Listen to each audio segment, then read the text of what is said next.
Hello, welcome to He's Hot, but Something is Off. Before I kick it off, I just want to let everybody know that, yes, I'm safe. Obviously, I am recording this podcast.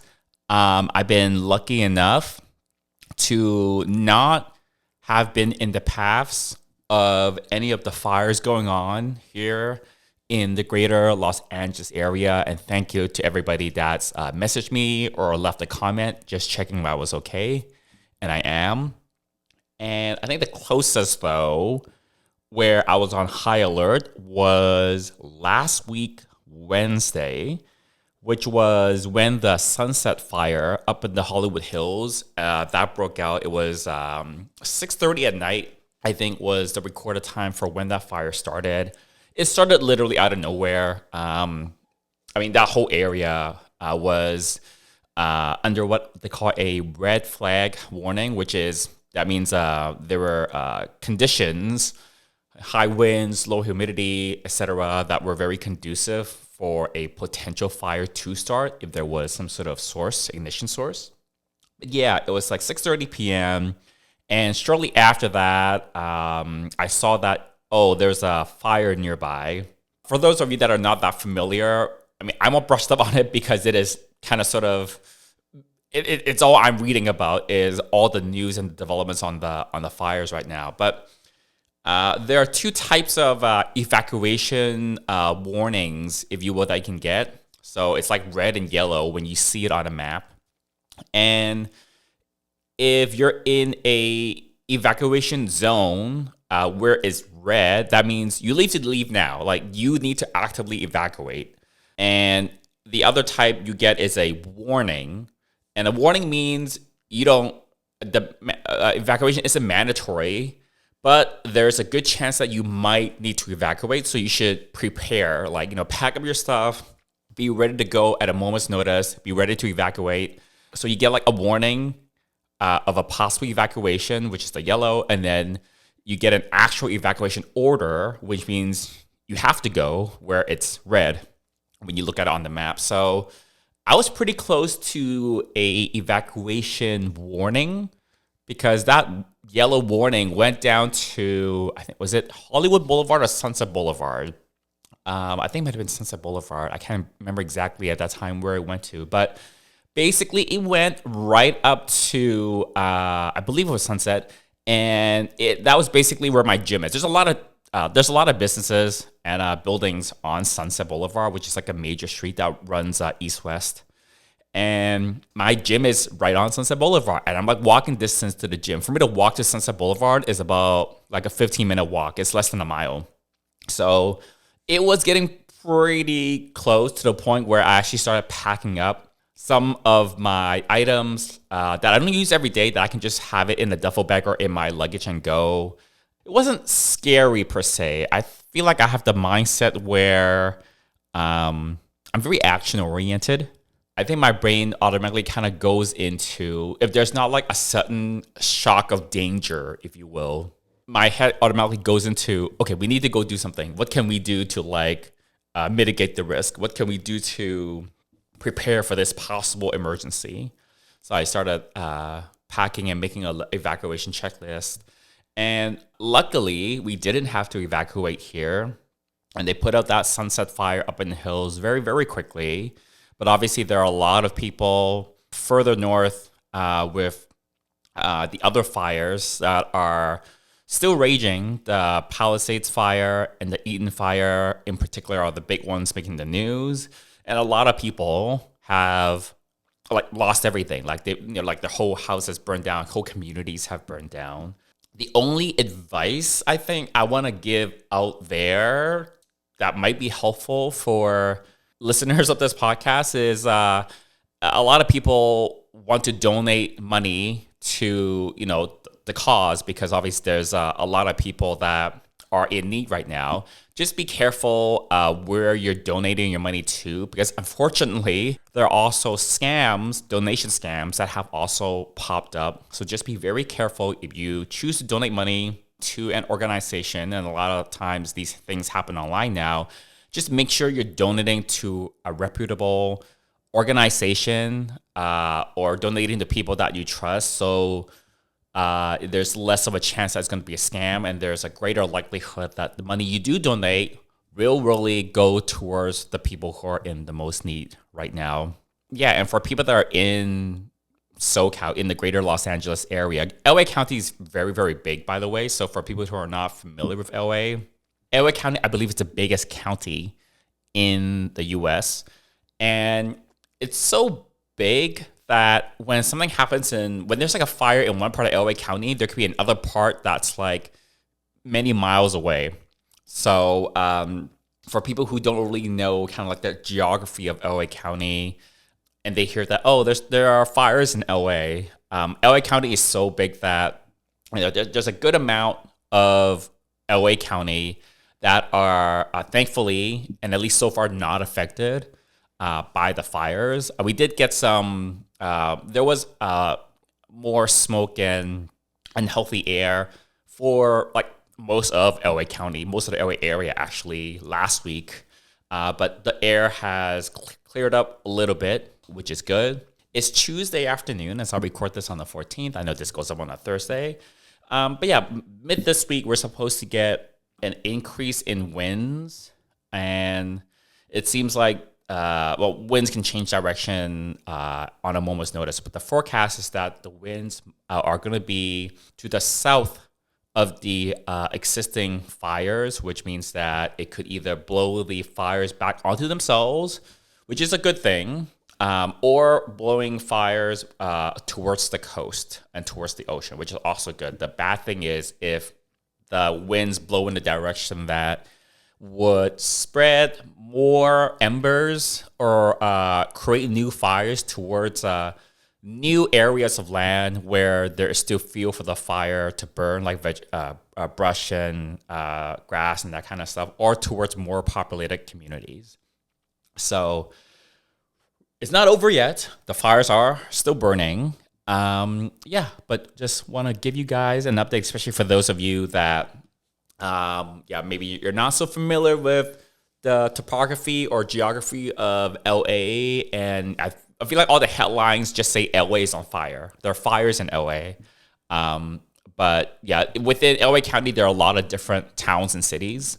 So West Hollywood is technically a city. And it's actually a relatively small city, and it's part of LA County. So yeah, just to let you know, I'm okay. But yeah, just be careful with donations. For those of you that choose to donate, just make sure you're not falling victim to some of those unfortunate donation scams out there. Hey, when was the last time you really took care of your skin? The skin is the largest organ in the whole human body and is doing so much for you. It protects you from germs and cooties. It keeps you warm when you're cold. It keeps you cool when you're hot. It's making vitamin D. It gives you the gift of touch and sensation. And that's just scratching the surface, so you better take care of it. I started my own skincare company, Serve Labs, to serve fun and functional skincare for everyone, so that you can serve fun while serving face. Go to servelabs.co, servelabs.co, or follow us at Serve Labs on Instagram, Facebook, or Twitter, and discover how easy and fun it is to treat your skin right with Serve Labs. All right, that out of the way, and hopefully these fires will be extinguished real soon, I hope. And we're going to talk about what we usually talk about on this podcast, which is everything and nothing all at the same time. If you look at the description of this podcast, because when I created the podcast on Spotify, the platform, it makes you type in a description of the podcast. And I think it says something like the Just Joey T podcast, where I talk about everything and nothing all at the same time. But this podcast was literally created not to make money. This doesn't make any money. This is hosted on Spotify, and Spotify pushes this out to all the other podcasting apps that are out there, like Apple Podcasts or wherever. And there's a threshold of how popular your podcast has to be in terms of the number of streams and number of listeners and subscribers and all of that before Spotify will let you monetize or like put ads, for example, into your podcast. Obviously, this is like the three of you listening. It doesn't meet that threshold for Spotify. Yeah, but I just do this for fun. And someone recently asked me on my Patreon, by the way. Someone asked me on my Patreon recently, you seem to be doing so many different podcasts now. Because I do this one, which is like the original one. I just created a new the Gay Cruise and Travel podcast. Because I just wanted to break off the cruise travel stuff. And that comes out every week now as well. And then actually do a additional episode, a bonus podcast called Uncut that are only for my Patreon subscribers. And the difference with Uncut is I talk about topics that the Patreon subscribers suggest. Whereas on this regular external podcast, I just talk about whatever I want to talk about.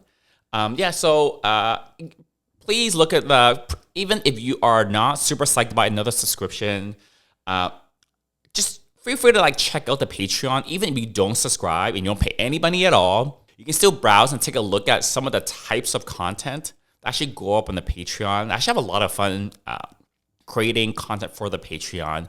I love doing all the travel vlogs that are going up. So I just went to Sydney and Bangkok, for example, and Vancouver in December. And this week, my travel vlog to Vancouver to visit my mom, that's going up this week, I believe.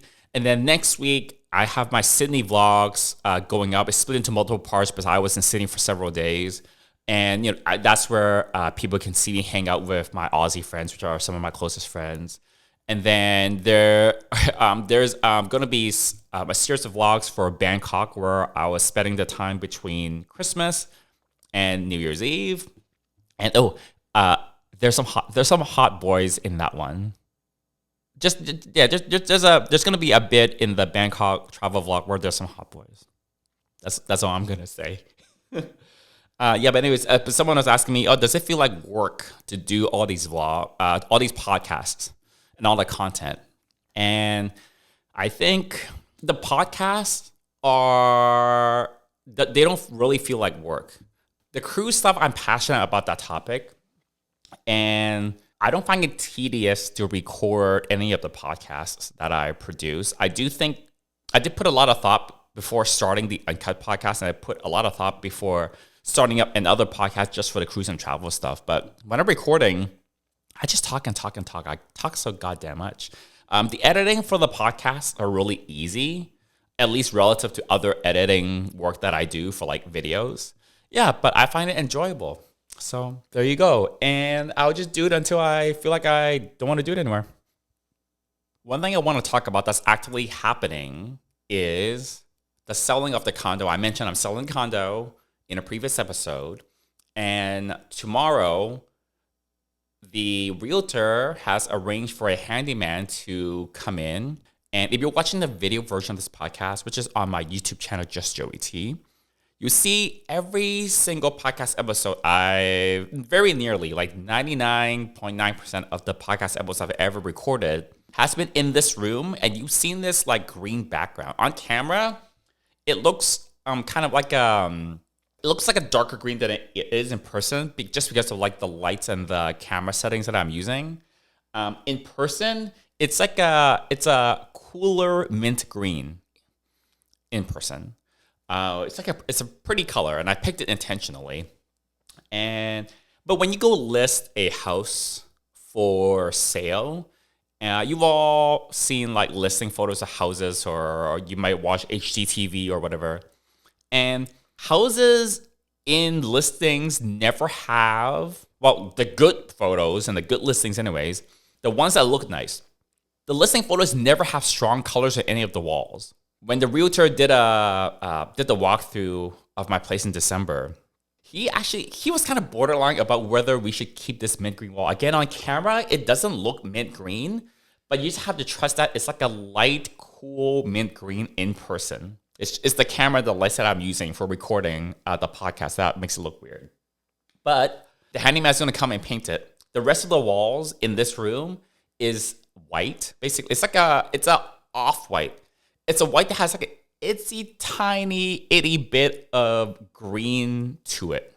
And I chose that off-white color that has that itsy touch of green tone to it. Like it's got a slight green undertone, is to kind of complement this feature wall, which is the main green wall. But I'm sitting in the primary bedroom, and the primary bedroom is not where I sleep. Primary bedroom is my multi-purpose room. The primary bedroom is quite a bit larger than the secondary bedroom. I'm in a 2-bedroom condo. So I sleep in the secondary bedroom. And because I wanted more space for the room where I would spend kind of like my waking hours. Like the bedroom, I just sleep. I don't do anything in the bedroom except sleep and occasionally sex. I don't need room there. But to do the other things that I require room for, which is like an office, the guest bed, for the gym that I used to have during the middle of COVID, and for recording my podcast, all this stuff takes room, like the camera equipment, the lights, the microphone, this table, and because it's a multi-purpose room that needs to do multiple things, these are the things that require the additional space, which is why I decided when I moved in, okay, the primary bedroom is quite a bit larger. The primary bedroom is actually going to serve as like the multi-purpose room. And then I'll actually sleep in the secondary because I don't need any space really when I sleep. So every morning when I wake up, I go out of my bedroom that I sleep in. I come into this room. This room has the ensuite, like the bathroom. And the bathroom in the primary is a good size. The second bathroom is very small. It's very, very small. It's a weird setup that I have. I use the primary bathroom, but I sleep in the secondary bedroom. Yeah, but anyways, the handy person is going to come paint this wall, and behind the camera, but like on the other side of this primary bedroom, I've got mirrors from when I used to have the workout set up here. I'm going to have them take the mirrors down. There are some blinds, like roller blinds that put over the mirrors. They're going to have to take that down too. And behind those mirrors is a dark green wall paint. But it's this room I had it painted dark green before. So they're going to have to paint over that dark green behind the mirrors because the mirrors have to go. But it's weird to have mirrors up there. And then the accent wall in the secondary bedroom, where my headboard is, that one wall, I had painted this really lovely shade. Well, I like it because I picked it, obviously. This like darker shade of blue, like a less saturated, more muted, dark blue. Royal blue is kind of quite saturated, kind of borders on purple. I wanted something that wouldn't look purple, so I picked a very muted, less saturated, darker shade of blue to go on that wall. And I'm gonna have them paint that too. Originally, my rooter and he thinks that wall didn't need to be painted, but I think it's only because I've gone so used to that blue color, which I love. I really love that blue accent wall color. But, for the purpose of listing a house, you need to allow prospective buyers to be able to imagine themselves living in the place you're selling, right? And by having really neutral colors, it's going to allow the widest range of prospective buyers to be able to imagine themselves in that house to make it their home. So yeah, we're gonna paint the 2 bedrooms basically, make everything a neutral color. The rest of the apartment is painted in grange. That's not me messing up the pronunciation, as I do a lot of the times. My ESL definitely comes through.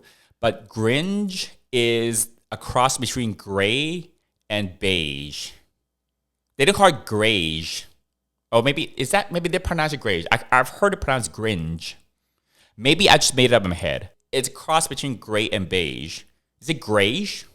Anyways, these are all like made up, whatever, HGTV terms. But it was like all the rage. But basically, it's a very, very light gray that leans warm. If you use actual gray, sometimes it's like a little cold, but it's basically a very light, warm shade of gray. So that's what the rest of the house is painted in, and it's a very, very neutral color. And I picked a very light shade of that because I didn't want it to be too dark. So the rest of the house is painted in that. So the rest of the house is okay. That's like the first step. I need to fix up a couple of things around the house. My realtor is going to stage in some furniture. And then I'm going through the process of basically, if there's something that isn't nailed down in the house, I am forcing myself to recycle, donate, throw it away at some point. There's some furniture, small piece of furniture. Like this desk that I'm podcasting on is going to go. I don't think there's going to be room for it in whatever new place I go to.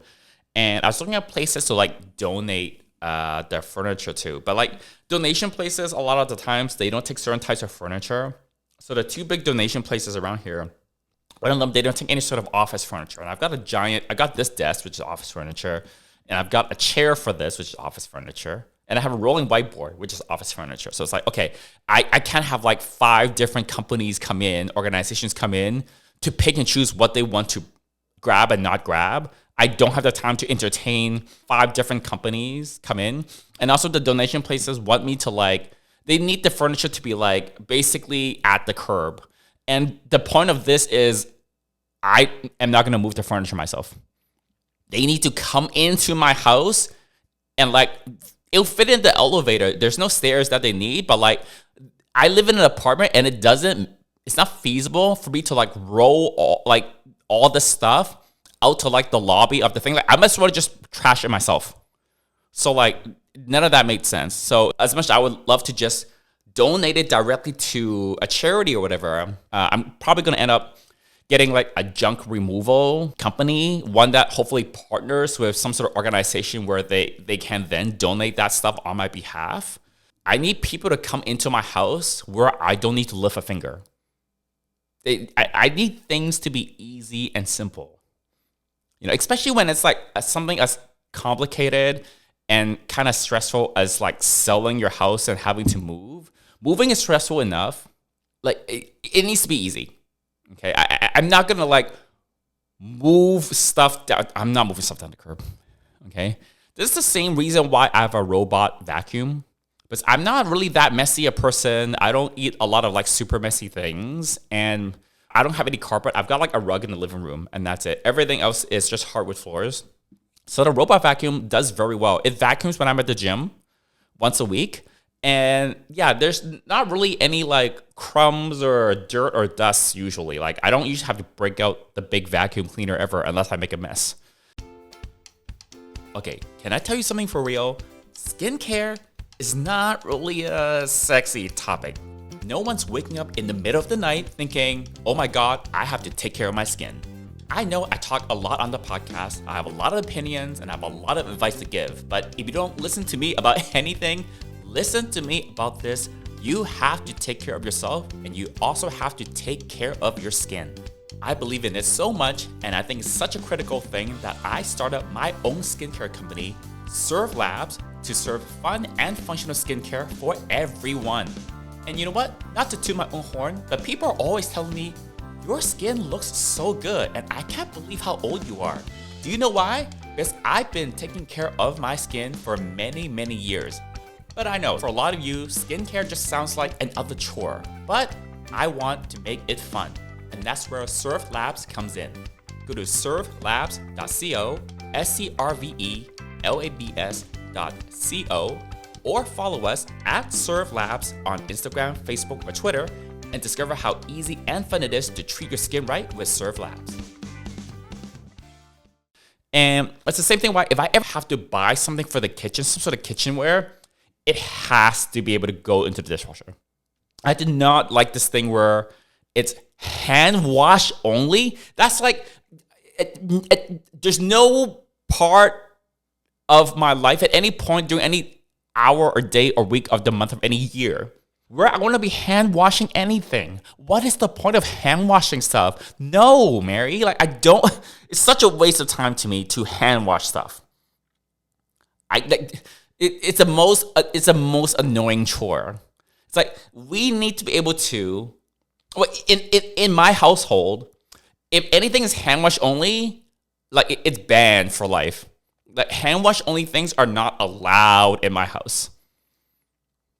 Okay, a lot of like non-stick pans are hand wash only. I buy the ones that it's like if it's hand wash only, no, like that, no, it has to be dishwasher safe. I bought a really nice dishwasher. Actually, it's one of the things I think I'll miss is that the dishwasher that came with this house.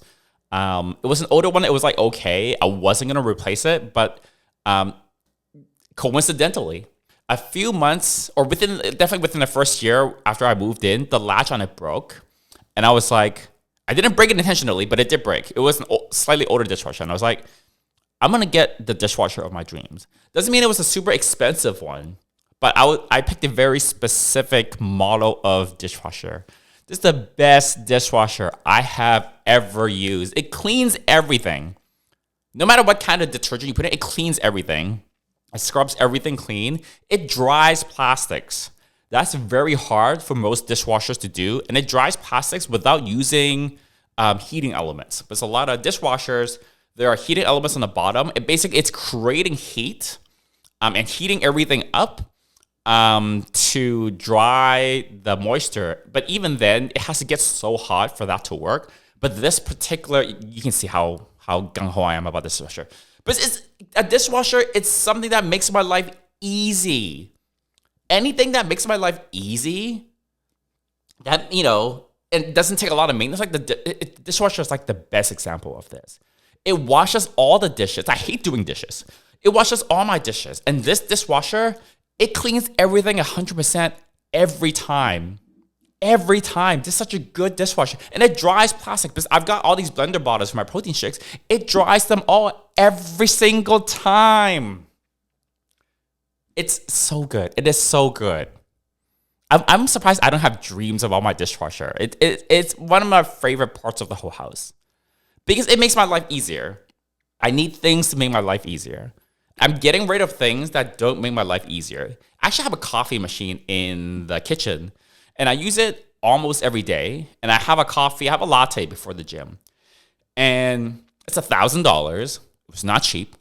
And it's a proper coffee machine where you put whole beans at the top. It's got a hopper.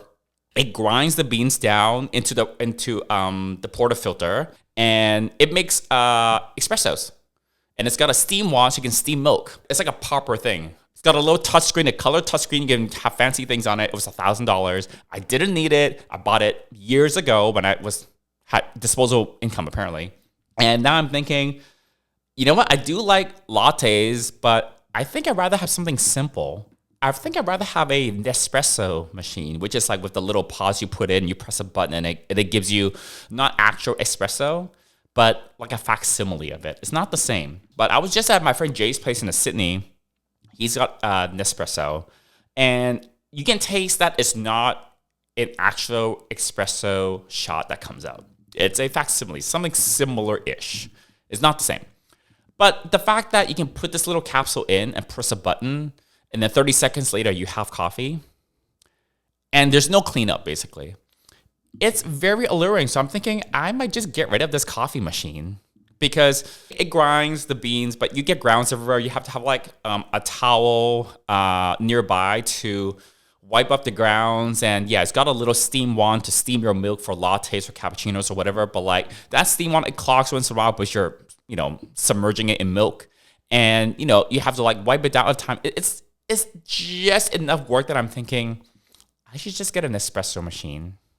For the odd times where I really, really want a genuine latte, you know what? I can go to Starbucks. So I want to get rid of that machine too. The thing is, I don't think anyone would want to buy this type of machine. People that want to buy this type of machine, they are usually probably buying a new one. So maybe I'll give it to a friend or something. I don't know. But I'm very much for simplifying my life. I love my dishwasher. That's the takeaway of this podcast. Dishwashers are great. And with that, I didn't think starting this podcast, I would basically coming and jizzing and having orgasm about my dishwasher. But it's so good. I love my dishwasher so much. I'm going to miss it because I know that wherever I move to, like a rental place, no rental place has a dishwasher this nice. So I'm going to miss it. And on that note, that's it. I love my dishwasher. And until next week, bye y'all.